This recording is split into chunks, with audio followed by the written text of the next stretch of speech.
Welcome back, everybody. Welcome to another one of my videos. I just did a 30 minutes video that the mic wasn't on. I'm so pissed. I just did the whole thing. Was about to create a thumbnail. It was about the built-in road initiative. It was very interesting. Sorry about that. It was very interesting. I learned a lot. I'm sorry. So, I picked another video. This is a shorter one.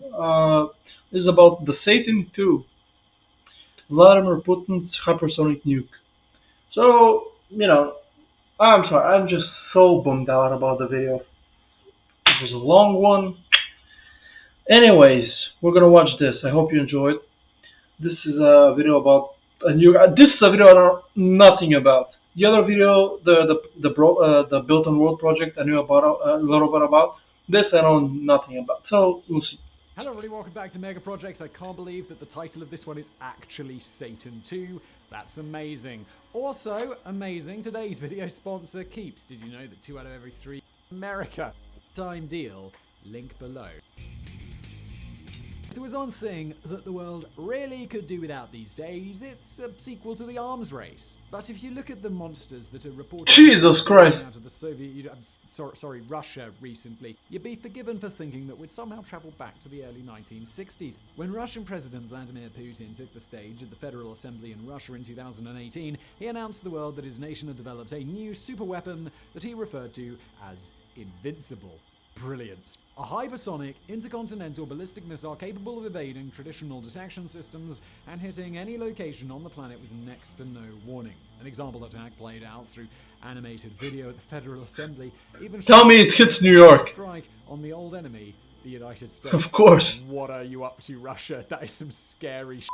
The RS-28 Sarmat is a liquid-fueled, multiple independently targetable re-entry vehicle equipped with a super-heavy intercontinental ballistic missile. So those missiles go above space. They enter space and then they re-enter the atmosphere. This is insane.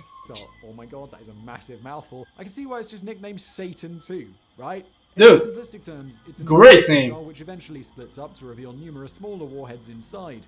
It's a nuclear Russian nesting doll, if you will. Yeah. NATO has given it the reporting name Satan-2, the sequel to its younger brother, Satan, known in Russia as the R-36M, a fearsome Goliath in itself. Although, honestly, I wouldn't put it beyond Russia calling it like Satan. There seems to be a little confusion over whether or not the Satan-2 has actually become fully operational, or it's simply in the final stages. But either way, the next generation of Russian nuclear might is just around the corner.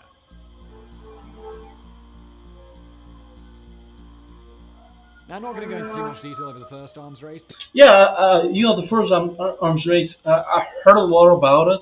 I don't know that much about it. I know it was during the Cold War, Russia, America, over nuclear power and overall military might. But I don't know that much about it. Who was in charge? What were the weapons that were compared? I don't know nothing. I know the Tsar Bomba. That's it. Because we've done an entire video on Mega Projects already about it, so you can watch that after you've watched this one. But let's just say that it was a fairly nerve-jangling time in which the two superpowers built up a stockpile of so many nuclear weapons that they'd never have any hope of using them all. Apart from a few rare occasions, these two superpowers thankfully never came anywhere close to fighting each other. Instead, they both sat on top of their respective nuclear warhead mountain, playing proxy in various bitter conflicts around the world and slinging mud at each other until the USSR eventually collapsed in 1991. While this signaled the end of the Cold War, in truth it had become much more of a mildly chilly war for a good time. The series of arms treaties during the 1980s has seen both sides begin to reduce their nuclear arsenals, which principally involved getting rid of the worst and oldest weapons while keeping the best ones and the most destructive. When you actually look at how many nuclear warheads were left, the START treaties weren't exactly groundbreaking, as they still left plenty in the tank to blow the world apart. This is insane, though. Many times over. But it was certainly a bit of a start. Oh yeah, the 90s were not good for Russia.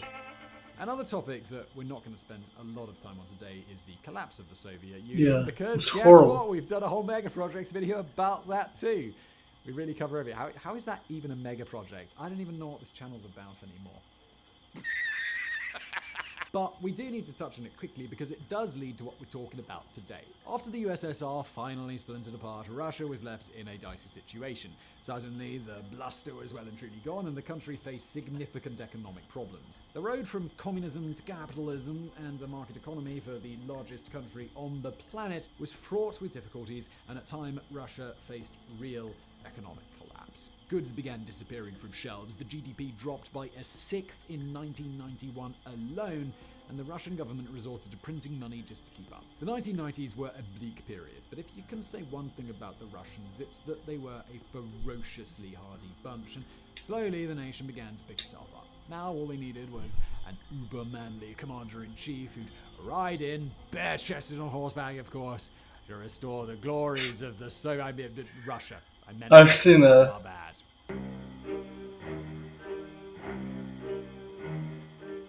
When Vladimir Putin took office in 1999, Russia... Dude, look how young he looked. That was 2000. Look how young he is. Dude, time flies, man. Emerging from its economic malaise, but the ex-KGB man gave the nation an extra shot in the arm. Sports doping pun not intended, but enjoyed. There was never really any doubt about Putin's desire to re-establish Russia on the global stage, and by that I mean a menacing return of the old Soviet Union style of doing things. Russian Tu-95 bombers began their patrols once again, which typically took them into NATO airspace, requiring jets to scramble and chase them away. Over the last decade, Russia has made a lot of headlines. There was their otherworldly success at the Sochi Olympics in 2014, and I think we now all know why. The annexation of Crimea, the support for Ukrainian separatists, and the Assad regime in Syria. I wonder what's going to happen with the Ukraine. They all speak Russian in the Ukraine. And now there's a war for territory. And the Ukraine wants to join NATO, the EU. So I wonder what's going to happen, because if Russia wants territory out of the Ukraine, if they want more, it's now or never. They cannot. If they wait long enough, they cannot wait enough to the point where the Ukraine joins the EU, and then it becomes a problem because not only the EU, the NATO. Because if the Ukraine joins those organizations, then the NATO and the EU will have a border with Russia. Another one. A close one. And so then it will become scary. Because there's election meddling, misinformation programs, and so on, and so on, and so on. Russia has been throwing its weight around like it was 1962 for some time now, and this has included a steady military build-up and the return of the dark spectre of nuclear weapons.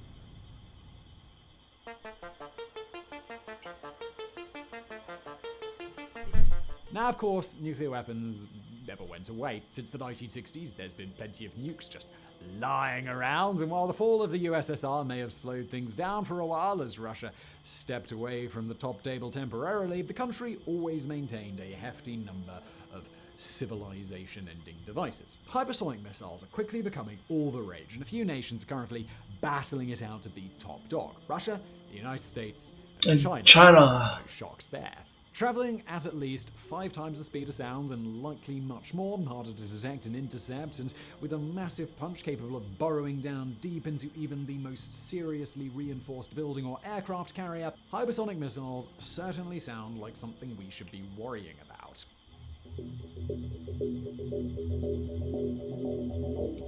The next generation Russian destroyer has been under development at Makiyev Rocket Design Bureau since 2009, and it's broadly slated to replace the Cold War-era R-36 missile. The fact that work began a year after the election of President Obama, which saw US relations with Russia take a tumble, might be pure coincidence, but it also might not be. It was first formally mentioned by military officials in 2014 with a projected 2020 deployment. Information was fairly scant over the next 4 years, with only patchy clues concerning the development of this new weapon. We believe the first stage engine, named PDU-99, a modified version of the RD-274 liquid rocket engine, was tested in August 2016, with an official image of the missile appearing in October. the same year. The first successful ejection test of the missile occurred toward the end of 2017, and on March 1st, 2018, Putin stood before the Federal Assembly to give his annual address, where he explained to the world just how Russia could theoretically destroy Florida with the use of a Satan-2 through a terrifying demonstration on a screen. Why did you do this? It's so weird. The video that accompanied Putin's dark sermon showed what looks like a successful launch of the Satan-2. Then it cuts to a computer animation of the missile zigging and zagging between mountains and around American missile defense systems before breaking into several different warheads above the Sunshine State. It's not exactly clear why Florida was the target. I mean, I think we could probably all think of a few reasons. Florida's a bit weird, but I mean, that's really beside the point. What are you doing simulating nuking Russia, Putin? The entire show was a bit bizarre, to say the least. The animation looked like it might have been made by a 14-year-old for a school project, and the gushing response from Putin's chums in the audience to a hypothetical nuclear attack on another country probably says a lot about his friends. And him, if we're being frank. But still, the video was played extensively on TV around the world, which of course freaked people out, with many a hysterical commentator declaring that the United States... I mean, he knew what he was doing. Like, even though it's a demonstrative video, like nuking Florida, like, okay. Up its game in the face of such an appalling threat. Others were significantly more restrained, and I dare say less reliant on clickbait. Although, here we are in a video titled Satan-2. Ex-Secretary of State Condoleezza Rice described this particular nuclear menace as an empty threat, while many poured cold water on the entire show, saying it was little more than propaganda fear-mongering. Putin had effectively told the world that Russia now had a missile capable of carrying nuclear weapons undetected and unopposed to any corner of the globe at speeds of 25,560 kilometers an hour, or about 16,000 miles per hour. If this was entirely true, surely most NATO countries would be quaking in their boots right now, but as far as we know, this hasn't really been the case. No one listened to us, Putin said during his speech. Listen to us now, he added. I don't know about you, but that sounds more like a petulant child looking for attention rather than a grand unveiling of a weapon that would bring the entire world to heel. Well, the problem is, even if you have like the super weapon, you cannot go to war with it. You know, you can scare people, but I doubt, he's just gonna nuke Florida or Germany. We're not at heel, are we? Yet? I mean, maybe we should be. It's kind of scary. Who knows? I should add that this particular speech didn't simply focus on Satan-2, but was one of 6 new weapons flaunted by the Russian leader, which included new cruise missiles and a new nuclear torpedo capable of crossing entire oceans. I'd also like to add that 2018 was an election year, and we know Look how old he looks. I mean, what better way to convince voters that you're still the Russian strongman number 1 than dusting off an old war drum and pounding out the Cold War march once again? Finally. So, is Satan-2 worth all of the hype? Will it be coming to a cinema in Miami Beach anytime soon? Oh my god. Let's put aside Putin's bluster and take a look at the missile itself. Satan-2's a big boy, hence the tag Super Heavy Intercontinental Ballistic Missile, a mouthful, and it comes out at a hefty 201 tons with a length of 35.5 meters and diameter of 3 meters. It's got an operational range of 18,000 kilometers, 11,000 miles, and a top speed of Mach 21. Good lord.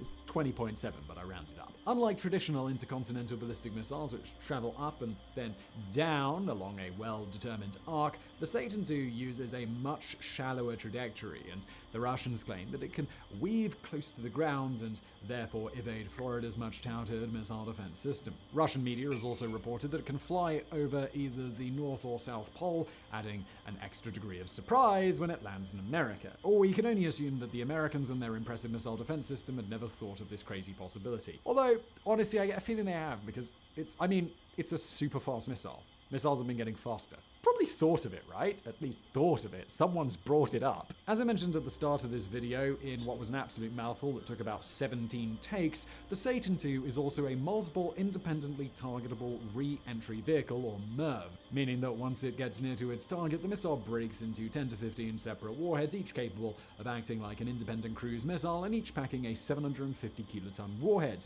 Alternatively, it could carry 24 Yu-74 hypersonic boost glide vehicles known as Avantgards, though these are reportedly still some way off from full operational use.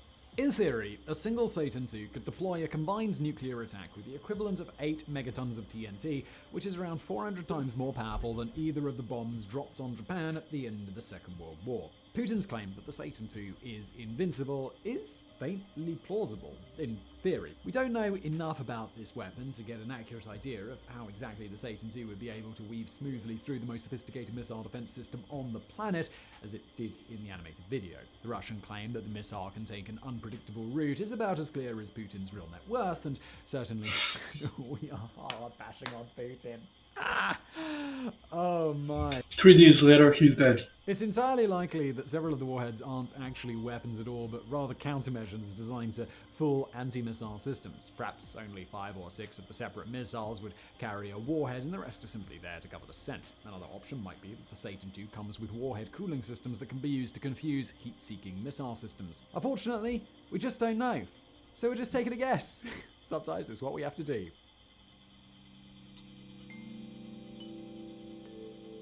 The fever that erupted in the wake of Putin's announcement in 2018 was enough to convince many that we're barreling towards another arms race, which, to be honest, was probably exactly what the Russian leader was hoping for. What's clear is that toward the end of the Cold War, the emphasis was on the reduction of warheads and MIRVs. Both superpowers kept most of their nuclear weapons, but agreed to begin lowering the number of warheads. It now appears that we may be moving in the opposite direction again, with both countries, and potentially China as well, placing their faith in smaller intercontinental missiles capable of carrying more MIRVs at higher speeds. The age of the mighty Cold War armament may be over, but the sneaky speedsters of the 21st century could well pose a very different threat. Both Russia and the United States have vast stockpiles of nuclear weapons, most of which are now starting to look a little dated. So the idea of modernizing their arsenals isn't exactly radical. They're gonna have to. He certainly made his feelings toward nuclear weapons perfectly clear when he spoke of his dream of a world without nuclear weapons. I think that's just ridiculous. I think, my opinion on nuclear weapons is the only reason there hasn't been a war is because of nukes. That's it. The whole, as long as nuclear weapons exist, we're not safe. No, we're safe as long as they exist. If there was never nukes, there would have been a third world war within 10 years after the second one. But his administration also instigated an upgrade program to US nuclear armaments Of course. that will probably cost at least $1 trillion over the next 3 decades. It's difficult to say whether the arrival of the Satan-2 will spark $1 trillion here, $1 trillion there, I mean. whether it's simply being used to score points and inflate Russian interests. The thing about leaders that stick around for a prolonged period is that they have to continuously justify their position to the people they govern. If Russia was on friendly terms with the rest of the world, Putin would have a much harder time convincing the Russian people that they need to waste billions of dollars every year on the military rather than fixing some of the country's social issues. The Satan-2 is due to have its final testing phase over the next couple of years and should be deployed sometime in 2022. Whether or not we'll ever see this invincible wonder weapon is quite a different matter. Well, if you see it, you're dead. Let's probably hope that we don't see anything like this from anyone. Now, I know we've lampooned Putin a bit in this video, but honestly, we've very little idea just how powerful and technologically advanced the Satan-2 is. This is Russia, after all, with a long pedigree of rolling out obscenely powerful weapons, so let's not count them out entirely. How much of this new missile is cutting edge and how much is simply a propaganda tool remains to be seen. So I really hope you found that video. Yeah, so guys, I'm sorry if this video was I was a little bit out of it, but before this video, as I said, I just did a 30-minute video and I'm still bummed out about it. That, I forgot the mic, of course. So I hope you learned as much as I did. And my opinion on nukes is, thank God they were there. I know it's not a really popular opinion, but if there was never nukes, there would have been a third world war by now so easily, and it's just one of those things that I don't believe that if there was never nukes, the world would be safer. On paper, yes, because there could be any incidents or accidents, but logically, we're way safer with nukes than without them. And so, thank you. I hope you enjoyed this video, and I'll be back tomorrow. See ya.